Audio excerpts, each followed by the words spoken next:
Hello students. आज हम NMR spectroscopy के बारे में पढ़ने वाले हैं। उसमें NMR active versus NMR inactive nuclei के बारे में पढ़ेंगे। एनएमआर सुनते ही केमिस्ट्री स्टूडेंट्स के कान खड़े हो जाते हैं, पर क्या आपको पता है कौन सा न्यूक्लियाई एनएमआर एक्टिव होता है और कौन सा नहीं? तो न्यूक्लियस का स्पिन ही करता है मैजिक। ऐसे तो और जानकारी के लिए लेट अस स्टार्ट। चलो पहले जान लेते हैं एनएमआर होता क्या है। एनएमआर है न्यूक्लियर मैग्नेटिक रेजोनेंस। तो आप देखोगे जब न्यूक्लियस यहाँ आपको दिखाई दे रहा होगा, न्यूक्लियस जैसे ही स्पिन करता है उसके ऊपर आपका एनएमआर सिग्नल्स आपको मिलते हैं। लेकिन हमें जानना है आज के वीडियो में कि कौन से न्यूक्लियस आपके एनएमआर एक्टिव होते हैं और कौन से न्यूक्लियस एनएमआर इनएक्टिव होते हैं। तो सबसे पहले जान लीजिए कि आपका न्यूक्लियस जो होता है वो टाइनी मैग्नेट के जैसे बिहेव करता है। जैसे मैंने यहाँ दिखाया है मैग्नेट, और मैग्नेट अपने आसपास कुछ मैग्नेटिक इफेक्ट क्रिएट करता है, वैसे ही हमारा न्यूक्लियस जो है जब वो स्पिन करता है उसके आजू बाजू एक मैग्नेटिक फील्ड प्रोड्यूस होती है। ठीक है, तो ये मैग्नेटिक फील्ड जो भी प्रोड्यूस होती है उसकी वजह से अगर उसको हम कहते हैं केमिस्ट्री में न्यूक्लियर स्पिन क्वांटम नंबर, वो आई से डिनोट होता है। ठीक है, किससे डिनोट होता है? आई से। जैसे यहाँ आप देख रहे हो ये आई। ठीक है, आई से डिनोट होता है न्यूक्लियर क्वांटम नंबर। ठीक है, न्यूक्लियर क्वांटम नंबर या न्यूक्लियर स्पिन क्वांटम नंबर भी उसको कहते हैं, स्पिन क्वांटम नंबर। वो आई से डिनोट होता है और एनएमआर पूरा आई के ऊपर डिपेंड होता है। अगर आई नॉट इक्वल टू जीरो, ठीक है, इसका मतलब क्या? आई की वैल्यू जो है, आई की वैल्यू आपकी ग्रेटर देन जीरो होनी चाहिए। ठीक है, अगर जीरो होगी तो वो आपका एनएमआर इनएक्टिव होगा। अगर ग्रेटर देन जीरो होगा या नॉट इक्वल टू जीरो होगा तब आपका जो भी न्यूक्लिया है वो एनएमआर एक्टिव होगा। इसीलिए हम लोगों ने यहाँ दिखाया है कि एनएमआर डिपेंड किस पे करता है? स्पिन क्वांटम नंबर आई के ऊपर। I should be greater than zero. तो only spinning nuclei shows resonance. इसका मतलब क्या हुआ कि जो भी स्पिन होते हैं न्यूक्लियस, वो अगर स्पिन हो रहे हैं, ठीक है, तो उसमें भी दो तरीके की स्पिनिंग होती है। एक क्लॉकवाइज हम कहते हैं और एक एंटी क्लॉकवाइज। इसके आगे ये रेजोनेंस कब दिखाएंगे? They get resonated when the external magnetic field is applied to it. ठीक है, तो वो भी हम पढ़ेंगे नेक्स्ट इसमें। चलो जानते हैं कि कौन सा वाला न्यूक्लियर एनएमआर एक्टिव है और कौन सा नहीं। ठीक है, तो सबसे पहले हमें क्या करना है? हमें न्यूक्लियाई को मैग्नेटिक फील्ड में, एक्सटर्नल मैग्नेटिक फील्ड में रखना है। जैसे यहाँ दिखाया है, क्या कर रहे हैं हम लोग? एक सैंपल ले रहे हैं और सैंपल को, कोई भी एलिमेंट का सैंपल लेते हैं और उसको एक्सटर्नल मैग्नेटिक फील्ड में रख देते हैं। एक्सटर्नल मैग्नेटिक फील्ड भी अपनी फील्ड क्रिएट करेगी। एंड आपको पता है कि ये जो न्यूक्लिया हम लोगों ने, या एलिमेंट के न्यूक्लिया जो रखे हैं एज अ सैंपल, वो क्या करेंगे? न्यूक्लियस स्पिन करते हैं। कैसे स्पिन करते हैं? देखो, एक आप दिखाई दे रहा है यहाँ पे, एक क्लॉकवाइज कर रहा था और ये है एंटी क्लॉकवाइज। तो कुछ कुछ एलिमेंट्स क्या होंगे? वो क्लॉकवाइज रोटेट करेंगे और कुछ एंटी क्लॉकवाइज रोटेट करेंगे।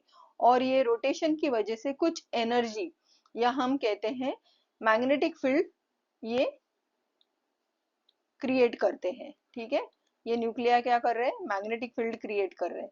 और ये मैग्नेटिक फील्ड अगर अलाइन होता है आपके एक्सटर्नल मैग्नेटिक फील्ड के जैसे, तो कुछ एनर्जी क्रिएट करेगा। उस एनर्जी को हम कहते हैं E1। और जो इस मैग्नेटिक फील्ड को, ये वाली मैग्नेटिक फील्ड जो क्रिएट होगी स्पिनिंग की वजह से, वो अगर अपोज करेगी, ठीक है, कुछ क्या करेंगे, न्यूक्लिया अपोज करेंगे इस एनर्जी को, तो उसको हम E2 कहेंगे, उस एनर्जी को। समझ में आ रही बात? तो अगर E2 और E1 एनर्जी जो भी क्रिएट हो रही है, यानी एक अलाइन होने की वजह से और एक अपोज करने की वजह से जो भी एनर्जी क्रिएट हो रही है, इस एनर्जी की वजह से हम जान पाते हैं कि वो न्यूक्लिया एनएमआर एक्टिव है या एनएमआर इनएक्टिव है। कैसे पता करेंगे? E2 अगर आपका बड़ा है E1 से, यानी opposing energy is greater than the align energy, तो क्या होता है, आपका nuclear spin quantum number I is not equal to 0। ठीक है, I क्या है आपका? I है nuclear magnetic spin quantum number, ये हम लोगों ने देखा था। तो फॉर एग्जाम्पल देखो यहाँ पे आपका हाइड्रोजन 1 एटॉमिक मास नंबर, ये क्या है, मास नंबर, मास नंबर 1 है, प्रोटॉन है यानी ये। ठीक है, फिर कार्बन 13 एंड फ्लोरीन 19, ये सारे एलिमेंट जो यहाँ दिखाए गए हैं ये एनएमआर एक्टिव कहते हैं हम इनको। क्यों? क्योंकि इनकी I value not equal to 0 है, या I value spin quantum number is greater than 0, और इन एलिमेंट्स को हम कहेंगे मैग्नेटिक न्यूक्लियाई। ठीक है, इनको मैग्नेटिक न्यूक्लिया कहते हैं क्योंकि ये मैग्नेटिक फील्ड क्रिएट करते हैं एंड इसकी वजह से, या मैग्नेट जैसे बिहेव कर सकते हैं एक्सटर्नल मैग्नेटिक फील्ड के अंदर, and they are called as what, NMR active. इनको एनएमआर एक्टिव कहेंगे क्योंकि ये एनएमआर में आपको सिग्नल दिखाएंगे। Okay, they will show signal in NMR spectroscopy, तो इनको एनएमआर एक्टिव कहेंगे। तो एनएमआर एक्टिव होने के लिए क्या जरूरी है? एलिमेंट्स या मॉल आपके एटम्स जो होंगे वो मैग्नेटिक प्रॉपर्टी दिखानी चाहिए, मैग्नेटिक न्यूक्लियाई उनको होनी चाहिए उनमें। और मैग्नेटिक न्यूक्लियाई कब कहे जाएंगे? अगर I is greater than 0। Next है देखो बेरिलियम 8, कार्बन 12 एंड ऑक्सीजन 16। तो इनके मास नंबर जो आप देख रहे हो यहाँ पे, कार्बन 12 एंड कार्बन 13, कार्बन 12 आपका इनएक्टिव होता है एंड कार्बन 13 एक्टिव है। तो इन एलिमेंट जो यहाँ दिखाए गए हैं, बेरिलियम, कार्बन और ऑक्सीजन, इनका आई वैल्यू 0 होता है। आई वैल्यू क्या होता है? 0। तो इसीलिए ये नॉन मैग्नेटिक न्यूक्लिया है। ये क्या है? नॉन मैग्नेटिक न्यूक्लिया है। अभी नॉन मैग्नेटिक न्यूक्लिया के लिए आप कहोगे कि मैम कैसे पहचानेंगे कि ये नॉन मैग्नेटिक न्यूक्लिया है? नॉन मैग्नेटिक न्यूक्लिया के लिए जैसे ही हम कार्बन 12 सपोज एनएमआर स्पेक्ट्रोस्कोपी में डाल देते हैं, तो इनका E1 एनर्जी इक्वल टू हो जाता है E2 एनर्जी। ठीक है, तो E1 एनर्जी अगर इक्वल टू E2 एनर्जी है तो आपका आई वैल्यू 0 आ जाता है। ठीक है, आई वैल्यू 0 है, तो हम जान लेते हैं इससे कि नॉन मैग्नेटिक न्यूक्लिया है एंड ये एनएमआर इनएक्टिव है। तो ये सारे एलिमेंट्स जो यहाँ दिखाए हैं इनके न्यूक्लिया नॉन मैग्नेटिक होने की वजह से ये एनएमआर इनएक्टिव है, यानी एनएमआर सिग्नल्स नहीं दिखाएंगे ये। ठीक है, तो आप कहोगे मैम हर बार हमें लैब में लेके जाना पड़ेगा सैंपल एनएमआर स्पेक्ट्रोस्कोपी देखने के लिए कि एक्टिव है नहीं है, तो ये तो बहुत मुश्किल हो जाएगा। हर बार तो हम कुछ कुछ लैब में तो एनएमआर स्पेक्ट्रोस्कोपी होती भी नहीं है, तो हर बार थोड़ी ऐसे कर सकते हैं। तो सिंपल उसके लिए एक तरीका है या ट्रिक है, उसको कहते हैं कंडीशंस फॉर न्यूक्लियस स्पिन। तो हम कैसे जानेंगे कि कौन सा न्यूक्लियस स्पिन कर रहा है और उसकी आई वैल्यू नॉट इक्वल टू 0 है? तो चलो बच्चों देखते हैं क्या कंडीशन है इसके लिए। देखो यहाँ पे एक टेबल आपको दिखाई दे रहा है। इस टेबल में आप अगर देखोगे तो फर्स्ट कॉलम देखो, ये वाला यहाँ पे फर्स्ट रो में लास्ट कॉलम देखो, यहाँ पे कुछ एग्जांपल्स दिए हैं, प्रोटॉन, कार्बन 13 एंड फ्लोरीन 19, ये हम लोगों ने लिखा है कि एक्टिव है। ठीक है, अगर इसका आप मास नंबर देखोगे, सबके मास नंबर ये तीनों के क्या है? ऑड है, 1, 13, 19, odd number, odd mass number. And atomic number हो सकते हैं कि ऑड या इवन, जैसे 1 है प्रोटॉन के लिए, कार्बन के लिए इवन है, फ्लोरीन के लिए ऑड है, चलेगा। तो either odd and atomic number even या ऑड और ऑड होगा, तो स्पिन कैसे होगी? स्पिन मैग्नेटिक होगी। स्पिन मैग्नेटिक का मतलब क्या है? इसका मतलब क्या हुआ? स्पिन मैग्नेटिक है, इसका मतलब I will be greater than 0 या I is not equal to 0। ठीक है, वैसे ही देखो नेक्स्ट नेक्स्ट रो देखो, ये वाला हम लोगों ने ये देख लिया। अभी ये देखो, इसमें क्या कह रहे हैं? मास नंबर इवन है, एटॉमिक नंबर ऑड है, तो फिर भी वो मैग्नेटिक होता है, यानी I ग्रेटर देन 0 होगा, यानी एक्टिव होगा। तो कौन कौन से एग्जाम्पल है एक्टिव एनएमआर एक्टिव के? ड्यूटेरियम, नाइट्रोजन 14, जिसका देखो मास नंबर जो है इवन है 2 and 4, but atomic number odd है।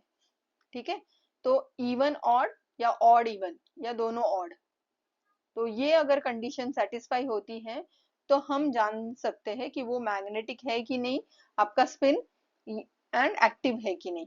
अभी लास्ट वाला रो देखो, लास्ट रो में क्या लिखा है? Atomic mass number even, atomic number even. Okay, तो एग्जांपल पहले देख लेते हैं कि बेरिलियम 8 4, यानी दोनों मास नंबर भी इवन है और एटॉमिक नंबर भी इवन है। फिर कार्बन 12 6, ऑक्सीजन 16 8। तो यहाँ पे इन एग्जांपल्स में आप देख रहे हो कि दोनों मास नंबर और एटॉमिक नंबर दोनों इवन है। तो कंडीशन कैसे है? एक ही याद रखोगे तो भी चलेगा। क्या कंडीशन याद रखनी है आपको? ये वाली, कि अगर दोनों atomic number and mass number दोनों इवन रहेंगे तो वो नॉन मैग्नेटिक होते हैं, यानी I 0 होता है। तो I 0 का मतलब इनएक्टिव, एंड बाकी कुछ भी रहेगा तो वो एक्टिव होता है। ठीक है, तो एक इनएक्टिव भी याद रखोगे तो उसके अपोजिट वाला एक्टिव वो याद रह जाएगा। Is it clear? तो बेसिकली एनएमआर एक्टिव होने के लिए न्यूक्लियर एक्टिव है या इनएक्टिव है, बहुत ही सिंपल तरीका है जानने का। कि पहले क्या देखना है आपको? उसका एटॉमिक मास नंबर देख लो एंड एटॉमिक नंबर देख लो। ठीक है, mass number and atomic number दोनों अगर इवन है यानी इनएक्टिव है, एक ऑड एक इवन एक ऑड या दोनों ऑड, तो वो एक्टिव होता है। यानी स्पिन स्पिन देखने के बाद हमें मास नंबर एटॉमिक नंबर देखना है, एंड फिर पता चलेगा कि मैग्नेटिक मूवमेंट है कि नहीं। अगर मैग्नेटिक मूवमेंट है यानी मैग्नेटिक है तो एनएमआर सिग्नल आपको दिखाई देंगे। एंड आई थिंक स्टूडेंट्स आप अभी जान चुके हो कि कैसे एनएमआर एक्टिव है या एनएमआर इनएक्टिव है, न्यूक्लियर आप पहचान सकते हो इजीली। तो लेट अस ट्राई, आप ये पहचान सकते हो कि नहीं। तो which of the NMR active या इनएक्टिव न्यूक्लियर है, मैंने कुछ एग्जांपल्स दिए हैं यहाँ पे। इसको एनएमआर स्पेक्ट्रोस्कोपी में डाल के देखने की कोई जरूरत नहीं, अभी आप इसका एटॉमिक नंबर और मास नंबर देख के ही जान सकते हो कि वेदर आपका ये एलिमेंट्स एनएमआर एक्टिव है या इनएक्टिव है। तो ये आपके होमवर्क के लिए है, करके मुझे कमेंट करो नीचे। ठीक है, कि इनमें से ये जो मैंने 9 एलिमेंट्स दिए हैं इनमें से कौन से वाले एनएमआर एक्टिव थे और कौन से वाले इनएक्टिव है। ठीक है स्टूडेंट्स, तो thank you for watching. And spin है तो एनएमआर का शो है। ठीक है, please like, subscribe and share with your friends, hit the bell icon. And for the more, और भी कुछ जानकारी आपको चाहिए तो डिस्क्रिप्शन में कुछ लिंक दिए होंगे, जाके देख लीजिए। आप प्लेलिस्ट भी देख सकते हो केमो नोट्स के ऊपर जाके, आपको बहुत सारे टॉपिक्स केमिस्ट्री के मिल जाएंगे। आपको जो भी और कोई टॉपिक डिफिकल्ट लग रहा है तो मुझे कमेंट कर दीजिए, मैं उसके ऊपर भी वीडियो बना के आपको शेयर करूंगी। Thank you for watching, bye till then, happy learning.